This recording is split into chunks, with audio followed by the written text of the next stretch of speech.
If you ask a producer what publishing is, they might not have an answer for you. You might actually not have an answer if I were to ask you that question right now. It's a complicated concept, and a lot of people, especially people in the music business, sadly, don't fully understand publishing.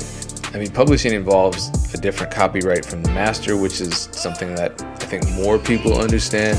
It involves a different set of royalties, such as mechanicals and performance royalties. And there are so many different agencies that collect all of these royalties that things just get so convoluted. And then on top of it, you have something called a publishing deal. What is that? So who better to answer these questions than a producer who signed to a publishing deal, as well as the person who signed them to a publishing deal? I'm sure most of you are familiar with Sony ATV Publishing. They're one of the biggest publishers. Beatstars recently formed a partnership with them. We got to talk about that sometime more in depth. We do in this video, but just the fact that a major publisher signed a partnership with the largest beat leasing platform shows you how much power these so-called internet producers have now in the music business landscape. This should motivate and encourage everybody. But in this video, we cover the topic of publishing and publishing deals in depth. So we have Callan, who produced Lil Mosey's hit Blueberry Faygo, and we have Will from Sony ATV Publishing to explain what a publishing deal is, how that all breaks down, what they can offer a producer, and really what publishing is.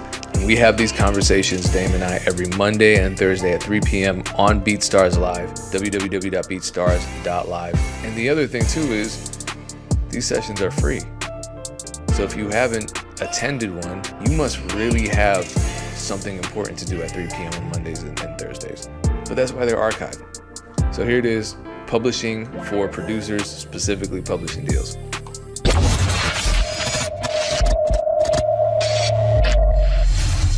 Let's be honest, you're not gonna find these videos anywhere else. Why? Because I make them. So it would really help me out if you subscribe. If you've already subscribed, what also really helps is if you like the video and leave a comment. It's hard in the era of clickbait videos on YouTube and negativity in the producer community, and I appreciate your support. Thank you so much. In publishing, there are a couple of different revenue streams. One is the mechanical, which is basically like when a recording is made and created and a license is taken out to use that song. That's the mechanical royalty. And on the performance side, like Callan's song was number one at radio on Rhythmic Radio a few weeks ago. That's all performance income. So we collect those two for Callan, but also we have a creative relationship as well, where it's the two of us are talking nearly every day about placing beats, about sessions, about all that stuff, because that's kind of the main thing. And then whenever Blueberry Faygo is used for a commercial or a video game or a TV show or movie, there's a publishing revenue stream in that as well. And we help Callan negotiate that and get the best rate for himself. So what royalty streams fall under the publishing umbrella? Well, there's the mechanical royalty in publishing. There's the performance royalty. Then there's the sync royalty. And the sync is what I was talking about with film, TV, ad stuff. All of that comes in. And those are the smallest components, where a radio play is an example of public performance, and a stream is actually a unique one because it's a blend of mechanical and performance. So streams, YouTube streams, can all be collected on a publishing royalty. So I think that's a really, really, really confusing point, because these days streaming is so dominant, especially for unsigned artists and independent artists who aren't getting radio play. And a stream can generate, I believe, up to 5 different royalty streams. I mean, one would be sound exchange, one, if it's non-interactive, one could be the master, which doesn't have anything to do with publishing. Then you have the mechanical, and you have the performance royalty, and then I'm missing one other. Maybe I'm not. I don't know. It's a very convoluted system because, as we discussed in the last panel, there are so many different agencies that collect each of these different royalty streams. And with publishing, with the master, it's a little more straightforward because you can just collect that directly from your distributor. With something like a mechanical, how does one go about collecting that royalty? The best place to collect your mechanical royalty is really a publishing admin agreement. It's really the best way to do it, and I think it's really important to look out for that, because that's not something that you necessarily think of, especially if you're the artist, especially if you're releasing your own music. You see that filter in on the master's side, but with publishing, that's something that could be sitting out there and waiting for you to dip into. And on the performance side, if paying one, I can go right into that. That's a combined collection of your publishing admin and also your performing rights society. So BMI, ASCAP, GMR, CSAC, all of those societies in whatever country you're in. If you're in Germany, you go through GAMA. If you're in the UK, you go through PRS. So here's a question that really confuses a lot of producers, simply because we kind of consider ourselves producers, not songwriters. Mm-hmm. Callan, are you a songwriter in a legal sense? In a legal sense, I think so, yeah, from ASCAP. So I think I'm both like a songwriter, and there's another one I forgot the name of, but yeah, I think I'm legally a songwriter, even though I don't write songs, literally. Yeah, you're full songwriter. So why do you think there's so much confusion about whether or not a producer is considered a songwriter, and how do you kind of explain that point to, because for me as someone, and I'm sure for Callan too, we get into these conversations where we'll issue whether it's a lease agreement, usually it's a lease agreement to an unsigned rapper or singer, and they'll say, wait, why are you getting a percentage of the writer's share? You didn't write any of the lyrics. Well, I think a song is, of course, like melody, chords. It's the full thing. If you contribute to the song in any way, which is, if you're building the track out like Callan did, for Blueberry Faygo, that's you're a songwriter. You composed as much of the song as Lil Mosey at that point. So. I think that's important to note for all the producers. Like, yes, when you go on Spotify credits, there's a songwriter section and a producer section, or the Billboard charts, like songwriters, producers, they're right next to each other. But if you help compose that track, you have a right to the publishing. And I believe so. Billboard releases a list of their top producers and songwriters at the moment. I believe, Callan, you made that list recently, or I think I saw it. Weren't you on that list? Yeah, I think I've been on that list for like a couple weeks now. Yeah, well, congratulations, because that's an amazing list to be on. That means a song that you produce is doing really, really freaking well. Yeah, thank you. I appreciate that. I have another question that's related to that. I'm trying to go from like one related thing to another. So what is the difference? And this is another difference that, or distinction that trips a lot of people up. What's the difference between a writer and a publisher? Well, I'm a publisher, and I don't write a song at all. A publisher is really responsible for registering and protecting and collecting on your rights, and a songwriter is the creator of the person that generates that copyright is the songwriter. So when you sign up to say ASCAP, they ask you to sign up as both a writer and a publisher, correct? Yes, and you create your publishing entity for the PRO. So that's something that a lot of people don't necessarily understand. So when you're splitting the publishing, how does okay, I'm just starting out, right? I just started as a rapper. I sign up to ASCAP or whatever PRO I choose. I'm a writer because I write the songs, but I'm also a publisher. I don't really fully understand why I'm a publisher, and then what happens when it comes time to register a song with my PRO. How do I work around that as both a publisher and a writer? Because now suddenly I'm two things at once. How does that work? So I guess the question is how, when you're registering your works with a PRO, how do you do it? As both a writer and a publisher. As both a writer and a publisher through the PRO system. On our end, through Sony ATV, our admin department handles that side of things. They make sure there's a lot to untangle, especially when you're dealing with the PRO system.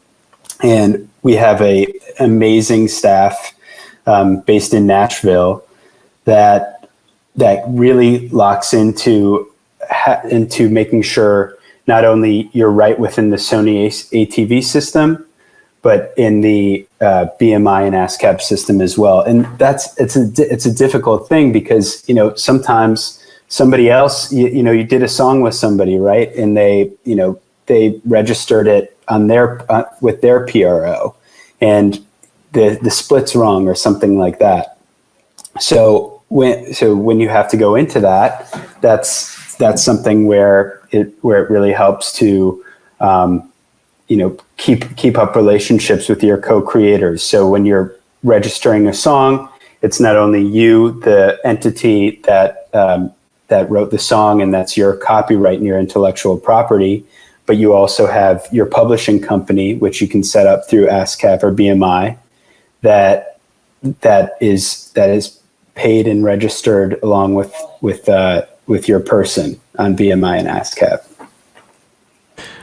I think for a lot of us, we're confused as artists, as creators or whatever. We're confused as to why before we sign up for Sony ATV admin or something, when we're just kind of by ourselves, why we have to sign up as both a writer and a publisher. Mm-hmm. If all we're doing is making music, why do we have to be self-published? Is there some kind of historical precedent in the music business that kind of made musicians become publishers just to collect their royalties? There is with the PROs, there is a consent decree which gives them the power to collect performance royalties on behalf of songwriters. And that's actually a government thing. It's something that our legal department knows very well. But as far as historically, that kind of stipulation, that'd be a really good question for an attorney.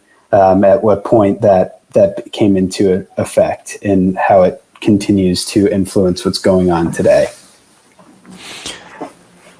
So, just to be clear, Callan, you are signed to a publishing deal, correct? Yeah, I'm signed with Sony and Electric Field. Is with Sony and what else? Electric Field. Okay. Yeah. What is a publishing deal? What is a publishing deal? Well, there's a lot that goes into it. I don't really know where to start, but the way I see it is that the label sees like a monetary value that you could provide to them, and at the same time you can get like an advance of money from them. And so really both parties, I think, eat and work well together to both win. It's how I'm seeing it right now. So from the perspective of a publisher, I'm so happy that we have a publisher and we have an artist signed to a publisher. So it's normally you only hear one side. We're hearing both now. So thank you guys. From your perspective, Will, as a publisher, what is a publishing deal?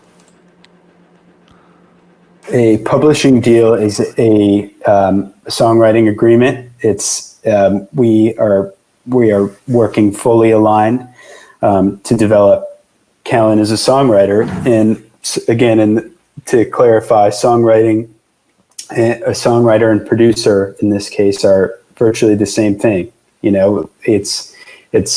It is a very important thing because as an artist, like you sign to a record label, you're marketed that way.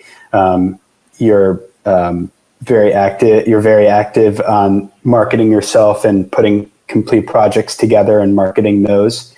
And the equivalent for a songwriter, a producer, is a publishing deal. And for me, it's the beginning of working side by side with a songwriter and elevating their career step by step, especially on the creative side. And again, that means for us, for me and Callan, that means sessions, it means beat placements, it means co-production stuff, it means making Callan the best possible songwriter, and continuing to expand his relationships in that space.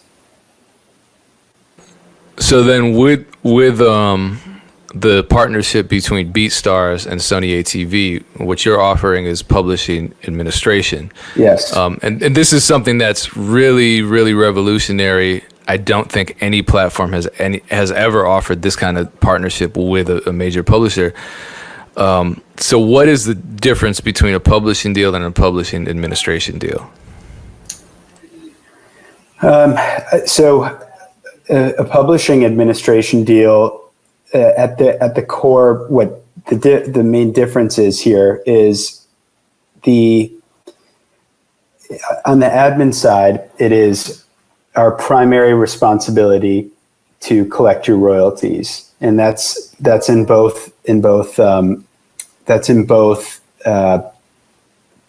publishing deals and publishing admin deals. But with admin, it's a pure collection thing. So whereas a big part of what Callan and I are doing is speaking every day about opportunities in that space. The admin side it's a little bit more free flowing. Basically, it's a collection based thing, and I think it's really great because what's important is for all of you to really keep your royalties together and straight and make sure your songs are registered. And that's the core of what publishing admin is. So I guess that's kind of the gist of it. So say, there's a producer who's pretty active on BeatStars. They have a lot of music a lot of beats that they've licensed. A lot of artists across the globe have created songs out of them, published them. The last conversation we had with Carl Folks, we had to kind of come to these somewhat frustrating conclusions, which is, it's really hard as an individual producer to collect mechanical royalties on their own. It's nearly impossible, actually, and it's nearly impossible for a producer in the United States to collect performance royalties in a lot of these foreign territories as well. What are some benefits of signing up for the Beatstars Sony ATV Publishing admin? Number one, it's money that's yours, that's been waiting to be collected. You did the work. Now it's time to go get every cent that you deserve out of it. Another benefit that is really key is protecting your splits. So if you haven't had the conversation with your collaborators and co-creators of your songs, it's really important to divide your song up into percentages. If you wrote the beat completely yourself and then somebody rapped on it, it's the two of you. So you would split the song 50-50. And what happens a lot of times is, I've seen especially with creators on BeatStars is when the artist gets your beat, they think it's theirs for the taking, and they keep 100% of that publishing. So I think it's really important that you honor yourselves as songwriters, determine your splits, and collect on that. And again, the partnership between BeatStars and Sony allows you to do that. And I'd say the third most important thing that you get out of this is that where BeatStars and Sony ATV are absolutely aligned in making this community the best it can be. So with that, we want to engage with you. We want to hear from you. We want to know what you're up to, and be able to help every step of the way, and continue to provide a structure and runway for all that's to come for you guys and girls. Guys and girls. So here's a question for Callan, because you're, in spite of being a platinum producer and having a hit record out, you're still working through BeatStars to license beats online. How do these conversations now happen when a recording artist licenses your beat and it's time to determine splits or talk to them about royalties and points and all that other stuff that isn't always an easy conversation to have, especially if the person licensing your music doesn't really know that much about the music business? I would say, honestly, now that I'm platinum, people come at me different. Like, they'll hit me and say, like, "Oh, bro, I just recorded on your beat. Like, let's split 50-50. When I first started, though, that wasn't really the case. People didn't really contact me or, like, pay any respect like that. So I think that's one benefit of signing with a publisher, or just, like, some sort of publishing agreement, whether that's online or with Sony or something, because they can actually do that for you and help you negotiate those splits. Because for me, it's taxing mentally to have to argue with somebody for like an hour about, I get 50% of this, or they get, So it is what it is. Like, it's honestly tough when you start to really get anything to happen. So now that you did sign a major publishing deal, what do you do in those situations? You just report the song to Sony and they automatically collect on them? Pretty much, yeah. Like, now I got a team around me of people that they have eyes and ears, so they're looking around for stuff that I produced, and they'll be like, "Oh, you made this beat, like, we're gonna, charge this amount for the beat up front, and then we're gonna do this other stuff to help you get the best deal you can." Versus beforehand, like, I didn't have any of that. I couldn't do that. So at what point in your career, Callan, did you start getting offers for publishing deals? I would say, like, once Blueberry Faygo, like, once it got leaked and it started going up on the leak, is when I started getting hit up by, like, A&Rs and different people asking about publishing deals, just because they saw that I was going viral. So at that point is when I started getting noticed like that. But up until then, when I was making beats on YouTube, just selling beats, and I was getting decent numbers and whatnot, but I wasn't really getting any deals. Really, what made the difference was getting a viral hit. I guess I shouldn't ask what most of the deals were like, but what made you choose Sony ATV over all the other deals that you were offered? Well, Sony's the biggest publisher, and they got a really good roster. And, like, I met Will in person, like, in California the first time, and I liked him, and I liked the vibes that, that they had going, and we had a good conversation, and I just felt good about the decision, so I ended up rolling with them. So when you signed that deal, what were some of the things that they offered you? Was there upfront money? What were the services that they offered you? Obviously royalty collection, but what else did they offer you that made that deal really appealing, and what should other producers likely expect from that deal? I guess this is a question for both of you, but I'm curious to hear your experience, Cal. Okay, so yeah, so like, most people probably know this, but you get offered an advance first of like a decent amount of money. It could really, depending on what kind of deal you want to sign, you could do like a smaller deal with a smaller term, or you could do a larger deal with a larger term. It really depends on what's best for you, and like, you know, what songs you produced and whatnot. But yeah, could you repeat the question one more time? Like the last part? Yeah. So I guess, so you already said they paid you up front. What other benefits, what other services did they offer you that made you think this is the right deal for me? Yeah, so basically they offer to help plug you in with different artists and producers that like normally you wouldn't have any way of getting a hold of. Like if I were to DM like Mike Will, like I'm not saying I'm gonna work with Mike Will, but if I were to DM him right now, like he'd probably never see it. Versus like now that I have a team around me and people that actually have those connections, like I could be able to get in the studio with Mike Will more realistically now. So it basically just opens the door to all these connections that you wouldn't otherwise have. So then, Will, this was an interesting question, a very timely question. Someone asked how you're able to still facilitate collaboration between, say, Callan and another writer on the Sony roster during the times of the pandemic. How does that work nowadays? Sure. I mean, a lot of people are working on Zoom and FaceTime. You know, it's really an individual choice. You know, how you work, but people are doing it however they can. I think that's a really great thing for this community to know, because look, all of you know how to move on the internet. Like all of you know how to tap into to work your Beatstars into YouTube and your Instagram, and all of that is so crucial because, you know, Callan and I connect over text. They hop on Zoom, like people, you know, they become friends, and if they trust each other, people will pull up to Callan or he'll pull up to other people, and that can work too.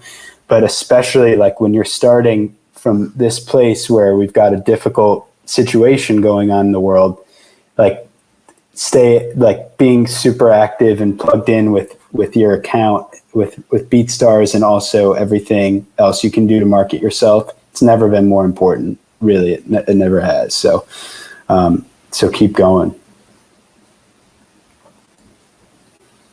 So here's a good timely question from Triple Titan. He says, actually they say, I don't know the gender. At what point in a producer's career is a good time to sign up with a publisher like Sony ATV? Do you need a certain following to be accepted? I guess that's a good question with regard to the distinction between admin and traditional publishing deals. Sure. So I think basically something that we're working with BeatStars to create is basically an infrastructure, you know, whenever you need it. Basically, like you can sign up when you sign up for BeatStars for free, BeatStars Publishing for free. Every time a song comes out, you can throw it in there. You know, whether there's no right or wrong time, and basically we want you to know that it's available to you, and there's going to be a structure for you to get your publishing royalties back in your pocket.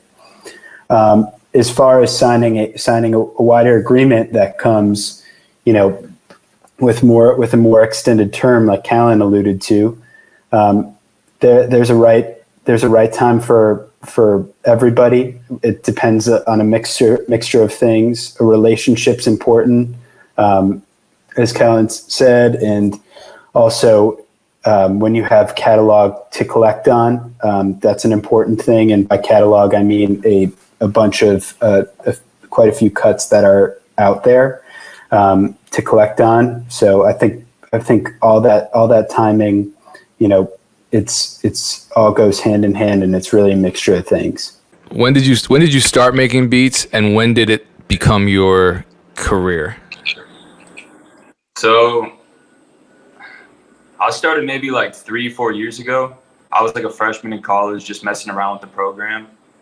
Then I started posting on YouTube probably within that year, and like after being on YouTube for like 2 solid years, posting pretty much every single day, like I eventually got like noticed in Seattle, where I'm from, and then people started to take notice in LA. Then that kind of just branched off from there, and then that's really when shit started popping off. Is when like everyone was tapping in. So yeah, it took a while. It took me maybe like 3-4 years, but I feel like that's about the length of time you need to succeed in anything. You got to put at least a couple years into it. Well, shout out to whoever was behind you trying not to get on the camera. That was amazing. Whatever they just did, they did a great job. What what was your first major placement that really, started showing you that it was possible to do this in a professional capacity, not just as a hobby? First major placement I got was with this artist Xavier Weeks from Seattle. It was kind of like a song on SoundCloud. He picked up my beat from YouTube, and then someone sent me the song, and it had like 1 million plays already on SoundCloud. I was like, okay, like this is going somewhere. And then the song just kept going up, like as an underground song. And then that was really the first song that kind of certified me. Because then at that point, everyone in Seattle was like, oh, who's Callan? Like, he just made this. So then people started reaching out, and then that kind of helped me land the Mosey cut, which was the real big thing that helped me take off. But yeah, besides that, like I've worked with SOB. I got some songs with Tekka that are unreleased, like just random things here and there. But yeah, like I'd say that Xavier song was the first song to like kind of put me on the map, and then after that, it just kept growing. Okay, so how long did it take? Well, actually, let me ask a different question. Just more generally, I know that you alluded to the Lil Mosey record getting leaked. Yeah. And oftentimes, I've had major records get leaked, and I'm like, damn, this is horrible because it didn't come out on anything. They just threw it out there. It might not have even been the final mixed or mastered version. I'm probably going to lose this placement because of it. The opposite happened to you. It leaked, and then it became a hit record. So what was the timeline like? What was the process like? How did you get the track to him? And then how did the leak become a huge opportunity? So basically, like, I said this in my Genius interview. I kind of explained it more in depth there. But basically, I had an engineer connection in Seattle. Mosey slid to his house. He needed beats. I sent some beats through, and he just hopped on it. It was pretty simple. And then I got the song back the next day. I was super excited. And then probably a week after that, like the engineer sent me a link. He was like, bro, our song got leaked. And I was like, man, like, so I was tripping at that point. And it probably took close to a whole year of the song just gathering plays before I thought it would actually drop. For the longest time, I thought it was not going to drop. And so I kind of just waited on it, saw the plays going up, and it started looking better at that point. But I guess all in all, I'd describe it as like a mixture of the song being fire and just pure luck, to be honest. So it took you had to wait a whole damn year for a label to actually make a move on making that record official? Pretty much, yeah. Like, that was stressful, I'm not gonna lie, but it all worked out in the end. Isn't it crazy too? Because, and let me ask you this, because you've been online, you've been, selling beats through Beatstars.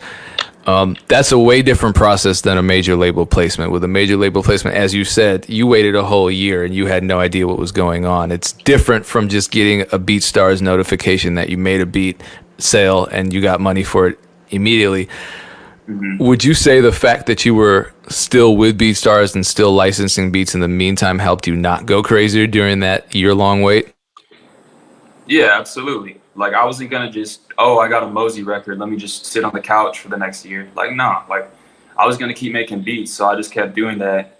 I also had like bills to pay and whatnot, and I was just trying to stack bread, so I just kept selling beats. So yeah, like, I would encourage anyone, like, no matter what's happening with, like, maybe labels are hitting you up and there's a lot going on, just keep making beats and keep posting them. Just keep posting content and you'll be cool. All right, we have a bunch of questions coming in. I'm trying to consolidate them all. These are some pretty good questions. I think a lot of these are for Will, so I just kind of interrogated Callan. I'm going to interrogate Will now. Someone wanted to know, this is for both of you, is the publishing advance recoupable from the publishing deal? Yeah. Well, you want to Yes. talk on this one? Yeah, you got it. So that basically means an advance is basically an interest-free loan. So when you're paid that lump sum of money, you recoup it based on our collection of your mechanical and performance royalties. So really, I mean, it's important to keep in mind, like if you're looking over a publishing advance, like our interests are really completely aligned in making it happen for you. You know, it's very, like, in addition to having a great creative relationship and pushing culture and songs forward, as far as your own personal financial well-being goes, like, yes, everybody is aligned and wants to work together to make it happen. I want to get back to more of the deeper publishing deal specifics, but I think this is a really good question. And his question is, Will mentioned that every time a song comes out, we can throw it into Beatstars, Sony ATV Publishing. Does this apply to beats as well, or only full songs? Full songs. So the catalog of beats that are sold and then recorded on, or stuff that even if it didn't come through a license, and you want to, and you're working with a friend that recorded with you in person, and you put it up on Spotify and put it through Beatstars distribution, that should be registered as well. It's basically all the songs that are generated by your license, and then any songs that you create. I think a lot of producers have in their heads that they need to register either with a publisher or with their PRO every single beat they make in order to collect publishing royalties from songs made with that beat. Is that true? That's not, that's, I think something that when you have a beat that's created, and, the beauty of it is, like, there's some, like, real classics. I mean, like real classic beats that have been recorded over 10 years apart, for example, or beats that are, like, just become a part of the canon that people continuously add verses to and stuff like that.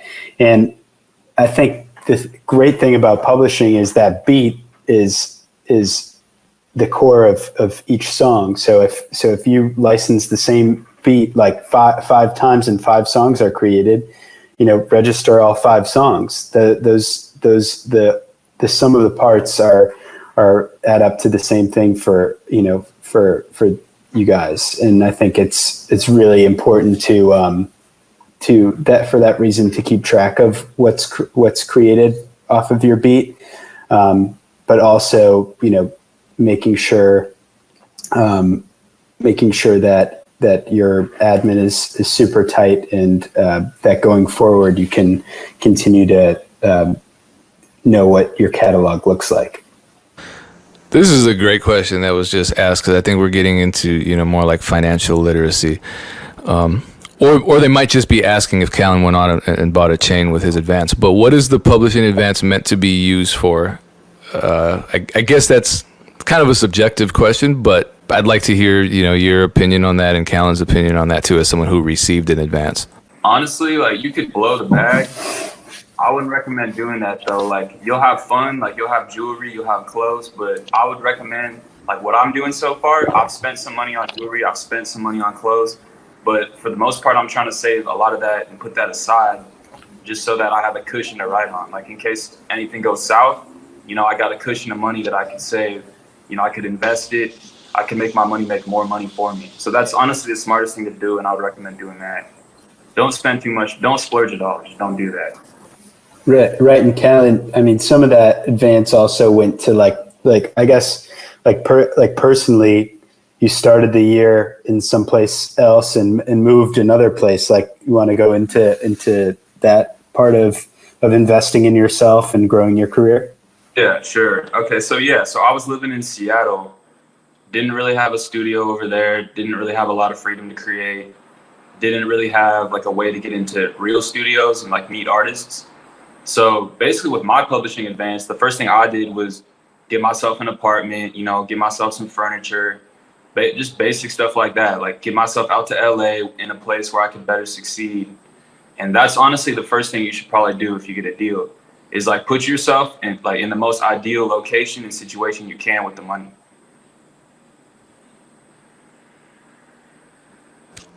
So back to publishing deals in general. So publishing deals, and you compared it yourself to a record label, a recording contract, Will. But whereas record deals usually have an album obligation, like a 3-album deal or a 4-album deal, what kind of obligations do publishing deals come with? So it's changed a little bit over time. There used to be something called an MDRC, which is called a minimum delivery commitment or release commitment. So that's where the R comes in. But that would basically be, moving through your term with a publisher by the amount of releases that you got. Now there's a lot more focus on a term deal in by amount of years.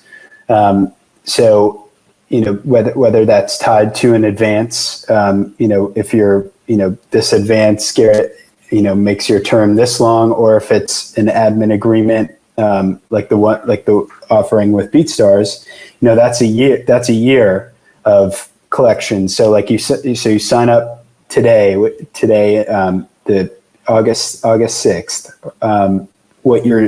until next August, Beatstars and Sony will go and collect all of the publishing royalties that are generated during that time.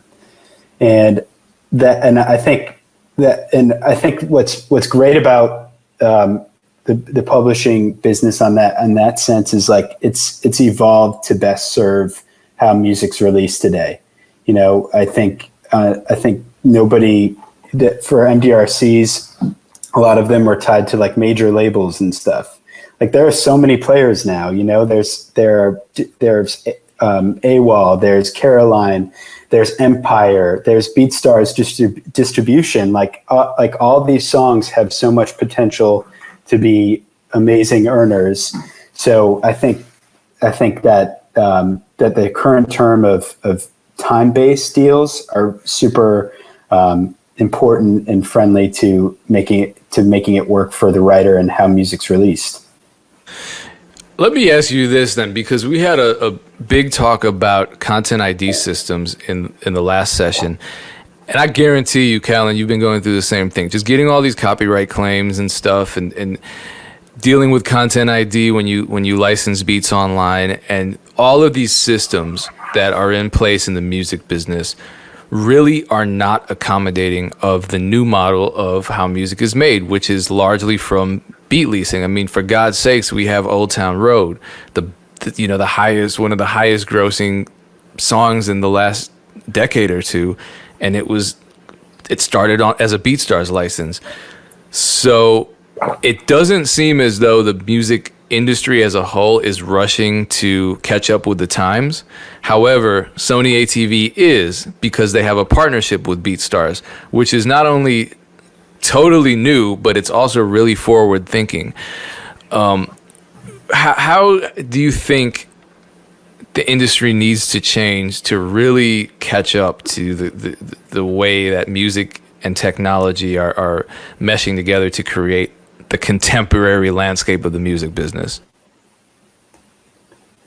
I think that's a really good question. I think that's something that has to be the focus going forward is rewarding, especially independent creators. There's a lot of infrastructure set up for people that, for major recording artists. And, I think everybody aspires to that, to have a marketing team and to have a budget to do whatever you want to do. But really a lot of glory and a lot of great creation is happening on the independent level. And it's a really important thing for the wider music business. And I definitely feel like we've taken a big step with Sony ATV and Beatstars, is like rewarding that independent hustler that's making 10 beats, a week, and uploading them and marketing them and finding homes for them. So you're on it. So you can make the most out of every opportunity, and even the ones that you don't know about. Like, when Callan's song leaked, like the realization that this was a big thing coming for him. Like, it's important that people know that there's a huge potential and the ability, the infrastructure to be able to do something about it. It's really important. Who at Sony ATV was watching Callan on the internet? Because obviously, I don't want to make it sound creepy, but someone was watching him, someone was researching him, someone's just sitting there rubbing their palms together, right? Saying, okay, we're up another 100,000 streams. We got, you know what I mean? So whose job was it? Were you a part of that? Yeah, I mean, Callan, I think you want to tell everybody who slid into DMs over the holiday break. Yeah, Will was the first person to tap in with me, like first person. Maybe there's someone else I'm forgetting about. I apologize in advance, but from my memory, it was Will. Will hit me like December, something like that. Heat of the NBA season, because you talked about basketball. Right. Yeah, okay, that was before the coronavirus and all that. Yeah. So yeah, no, Will was the first person. So that's also partially why I went with Sony too, is because him and I were building a connection from early on. What if you collaborated on a track, whether it's with a rapper, whether it's with the producer, whether it's two producers and a rapper, whoever, and your collaborators aren't signed up to a PRO or a publisher? Can you still collect your royalties even if they can't? Yes. Yes, absolutely. And I think that's something like, even when you're registering your song, it's helpful to know their PRO information and their publisher, but that's on them to go claim their piece. Like, it's like, as long as you have their name and get their percentage right, that's all you need to register the song and get rolling with your collection. What if you don't know their name? Is there still a way to collect? I think my admin team in Nashville would, they would say that absolutely you have to do everything you can to find that name. There are situations where people are ghosts. They were there one day, the next, and there are ways to dig super deep and try to register that copyright without somebody's without getting their legal name. But that is that's really not a possibility at that level. It's really important that you get their legal names. It's absolutely important. Here's a question also coming in. I'm just going to ask it. This is from Strokes on the Keys. He says, how often do you see a major label trying to take a producer's publishing? To take their publishing, the ownership, I don't see it with major labels. Major labels are very ethical companies by nature of being as public and front-facing as they are. They have a lot of artists. They have a lot of releases. It's super important for them to conduct good business. But there are people in the shadows that are trying to do that. That will go out and try to buy up people's publishing. And yeah, I mean, over time, I've seen some unfortunate examples just by being in the industry for the past 5 years. But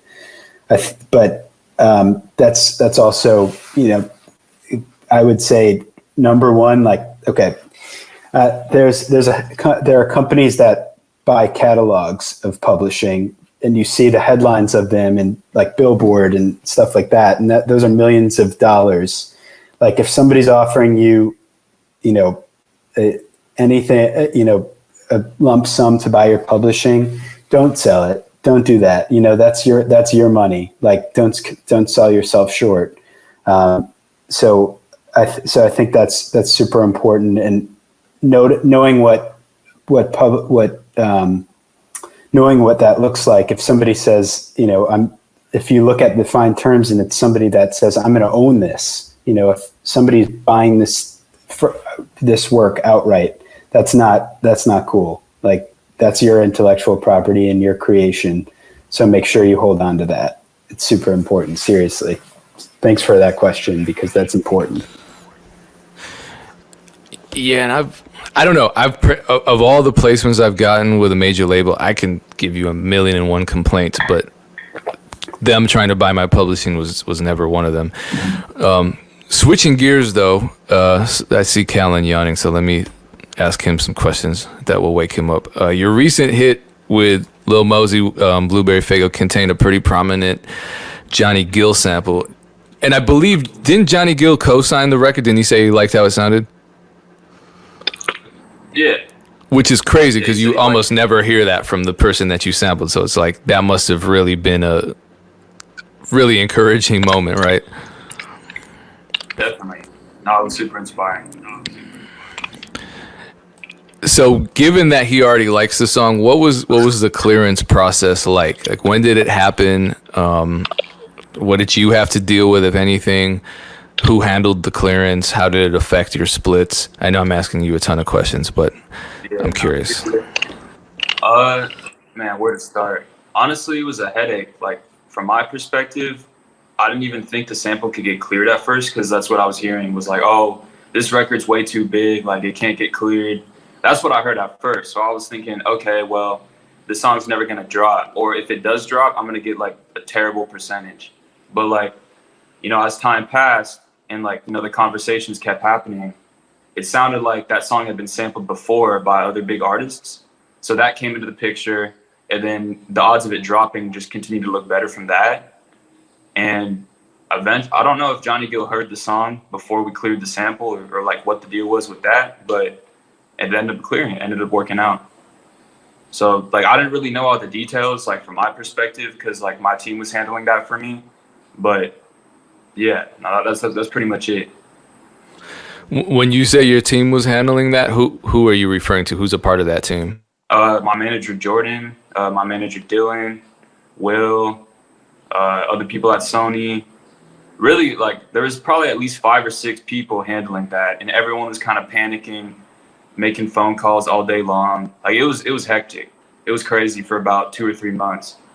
None of us really knew what was happening, but eventually we were chipping away at the rock, and it worked out. From your angle, what was going on during that whole process of sample clearing? You were in contact with Lil Mosey's label, Johnny Gill's, but maybe whose responsibility was it to figure all that out?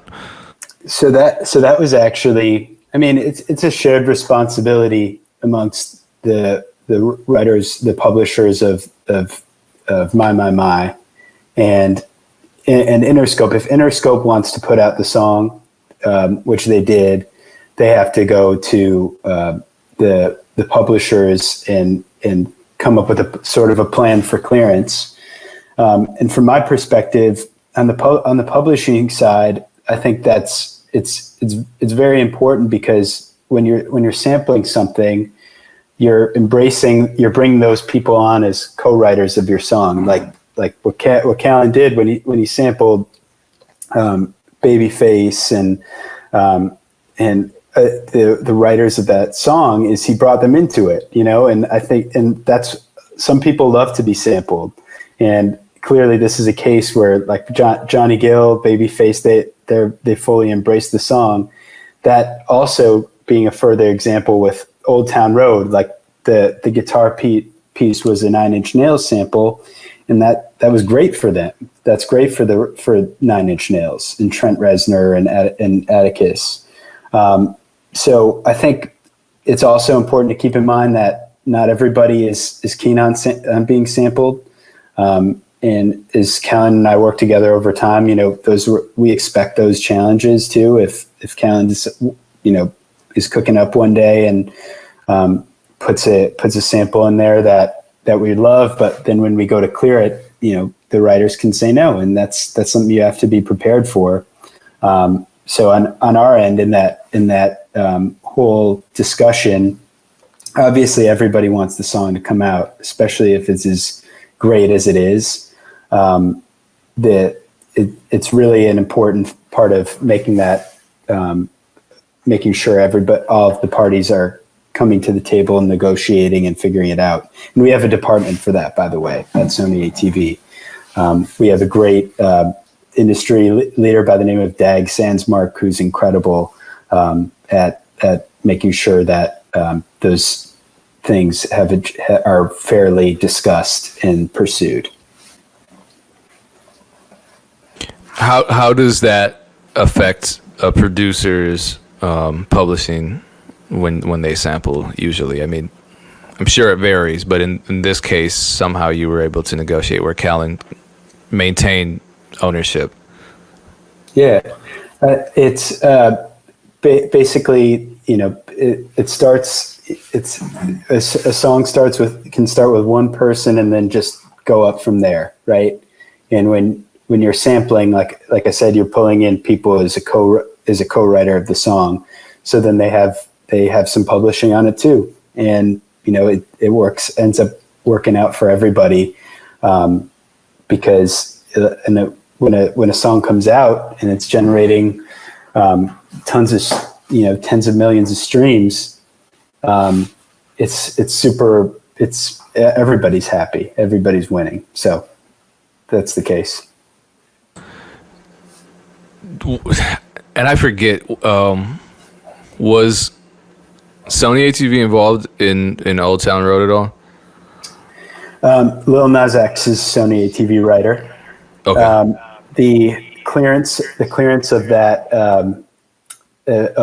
sample and of that beat really came pretty immediately, and that would have been initiated and handled by Columbia Records, who's Lil Nas X's label. Yeah, and it's funny because there was so much false news and false reporting surrounding that situation where you were hearing they got sued. Young Keo got his percentage taken away. Just all kinds of craziness that clearly wasn't true. And also that there was an uncleared sample and all this other stuff. It clearly wasn't uncleared. As you said, Columbia handled it pretty promptly, and it seemed as though it was handled amicably. Is that an exceptional case, or is that pretty much the norm? I'd say, that's a good question, and I feel like probably somebody that's on the clearance side of a label department of a label would probably be able to give a complete full answer on that. But in my experience, if a song is out and it's doing good things, and it was a little bit more of a, if you catch it at the right time, if you want to pursue if you actively try to pursue clearance, usually there's some goodwill that goes back and forth. If you try to dodge it and you try to stay under the radar and, be unreachable when somebody reaches out to you about clearing the sample, like all that stuff, then it's never going to work out for you. When you sample something and it's a key part of the song, acknowledging it and appreciating it and respecting that writer is super key to getting something cleared. And if that's the case, I feel like things work out more often than not. What's in your experience, what's the right time? Man, if there's a song out there, like, and you sample somebody and you did, reach out right away. I mean, they're like, if you can go on BMI Repertoire or ASCAP Repertoire, look up the song that you sampled, can usually find out who all the writers are, And then if you look below, you can see their publishers, and that's what we talked about earlier on. Whether where it says writers and where it says publishers, if you reach out and like at least do it for your own formality and keeping your business straight. Do it right away. Make it happen.